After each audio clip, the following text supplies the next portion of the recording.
Bapak, Ibu, saudara-saudariku yang terkasih dalam Tuhan kita Yesus Kristus, salam jumpa kembali, salam sejahtera untuk kita semua.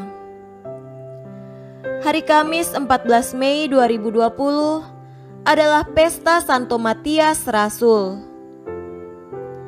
Matias dipilih menjadi rasul untuk menggantikan Yudas Iskariot yang mengkhianati Yesus melalui pemilihan yang diusulkan oleh Petrus. Dalam pemilihan tersebut, terdapat dua calon, yaitu Yusuf yang disebut juga Barsabas dan Matias. Kedua calon tersebut diajukan karena dinilai selalu bersama-sama dengan Yesus sejak pembaptisannya sampai ia naik ke surga, sebab seorang rasul harus dapat bersaksi tentang sabda, karya dan kebangkitan Yesus.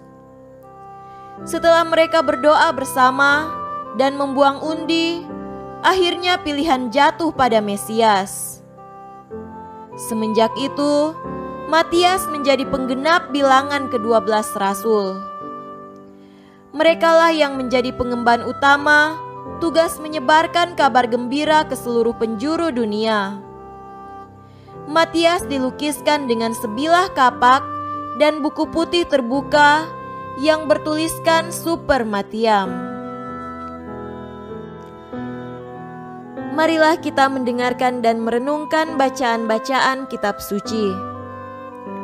Bacaan pertama dari Kisah Para Rasul, pasal 1, ayat 15 sampai 17, dilanjutkan dengan ayat 20 sampai 26.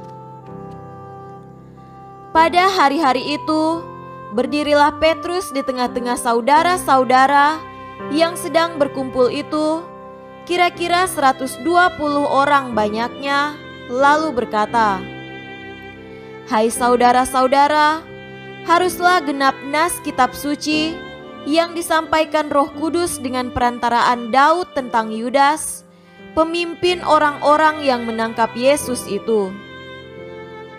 Dahulu ia termasuk bilangan kami dan mengambil bagian di dalam pelayanan ini. Sebab ada tertulis dalam kitab Mazmur, biarlah perkemahannya menjadi sunyi dan biarlah tidak ada penghuni di dalamnya, dan biarlah jabatannya diambil orang lain.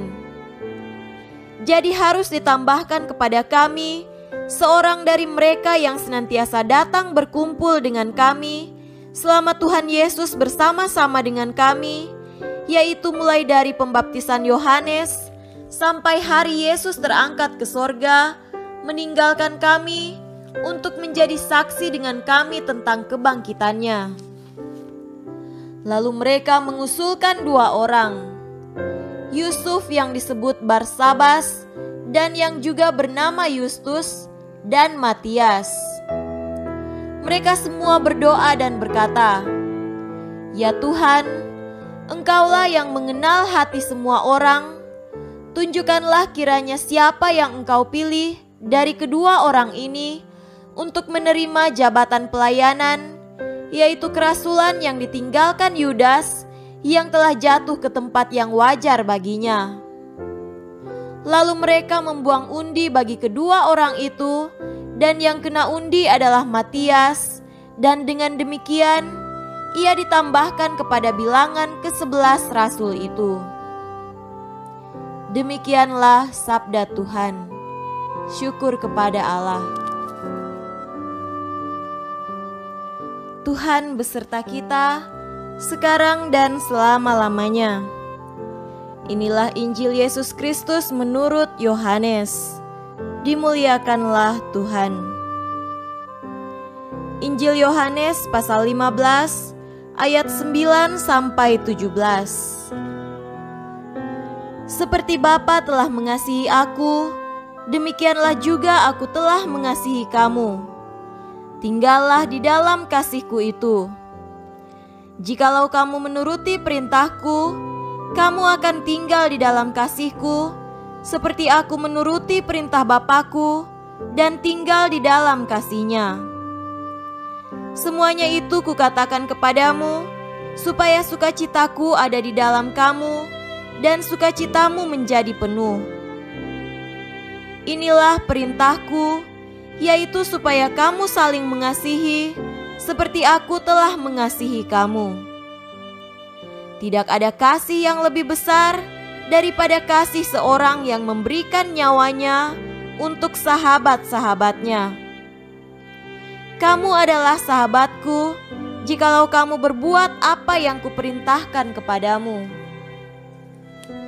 Aku tidak menyebut kamu lagi hamba, sebab hamba tidak tahu apa yang diperbuat oleh tuannya, tetapi aku menyebut kamu sahabat, karena aku telah memberitahukan kepada kamu segala sesuatu yang telah kudengar dari Bapa-Ku. Bukan kamu yang memilih aku, tetapi akulah yang memilih kamu. Dan aku telah menetapkan kamu, supaya kamu pergi dan menghasilkan buah, dan buahmu itu tetap, supaya apa yang kamu minta kepada Bapa dalam namaku, diberikannya kepadamu. Inilah perintahku kepadamu, kasihilah seorang akan yang lain. Demikianlah Injil Tuhan. Terpujilah Kristus. Saudara-saudariku yang terkasih dalam Tuhan kita Yesus Kristus, tema renungan hari ini adalah taat karena cinta.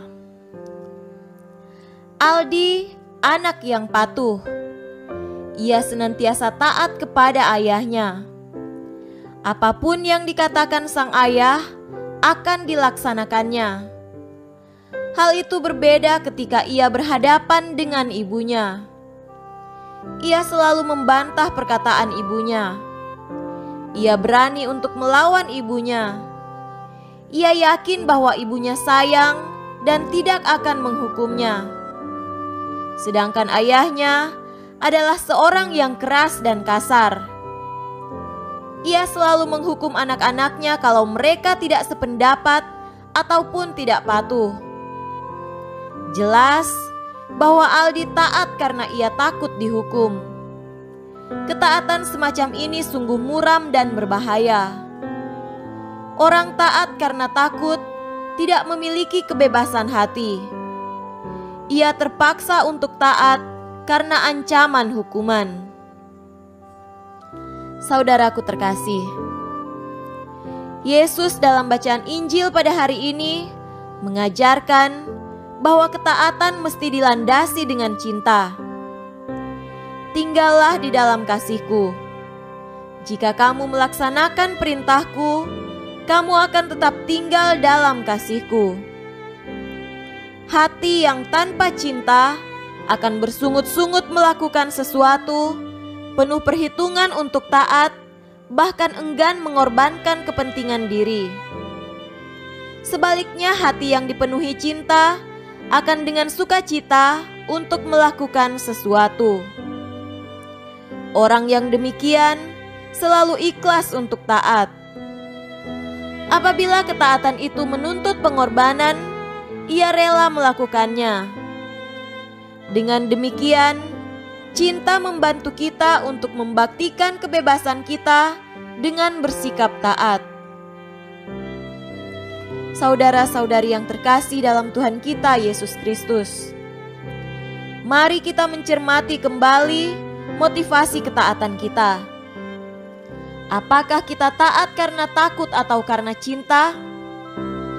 Kalau kita melakukan sesuatu, dibayangi kecemasan, ataupun sesudahnya kita lalu suka mempersalahkan, bahkan menuntut orang lain, berarti kita masih didorong oleh rasa takut. Itu tandanya perbuatan itu keliru dan tidak benar.